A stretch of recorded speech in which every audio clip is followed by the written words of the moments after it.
Mambo vipi? Poa mzima. Mimi mzima. Wewe ni mwenyeji wa mtaa? Mbona kama mambo yamekuwa mengi? Niambie ulichosimamisha. Dada. Yaani kwa jinsi nilivyo kusimamisha hata mwenyewe tulivyoona utakuwa unaona mimi ni kama mgeni wa kusimamisha wadada. Kwa hiyo kiukweli yani unavyoniona hivi yani tangu nizalie hadi nifikie huu umri sijai kuwa na mwanamke. Ila wewe kaka wa ajabu kweli. Yaani kunisimamisha kote huku. Wanataka mimi nikufundishe labda kusijui kutongoza au kusimamisha wadada au ni aje? Maana umesema wewe mgeni. Kitu kingine ulichonisimamisha hapa kingine ni kipi? Dada, kiukweli mimi nisizunguke sana. Mimi kwa kweli nimekupenda, sawa? Alafu pia yani mimi kiukweli naomba tu nikubalie. Ndio maana hata kutongoza kwenye mimi sijui. Yaani naomba tu nielewe tu hivyo vile nimekuambia ndio nimeishia tu hivyo. Naona kwanza unanichelewesha. Topic ulionisimamisha hapa. Kwanza kaka mwenye hujiwezi kuongea.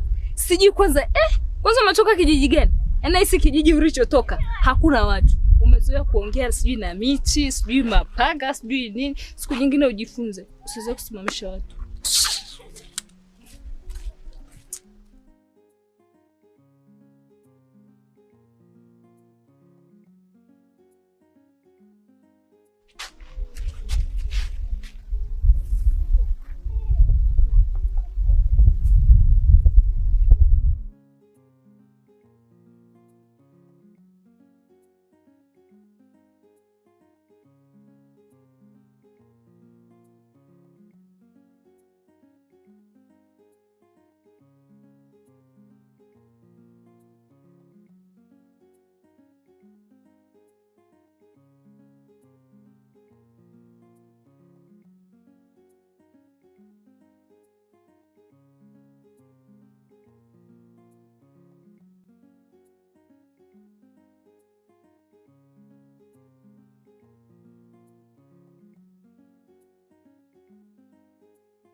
Alafu, yes. Vipi kuhusu lile swala la kunioa? Unanioa lini?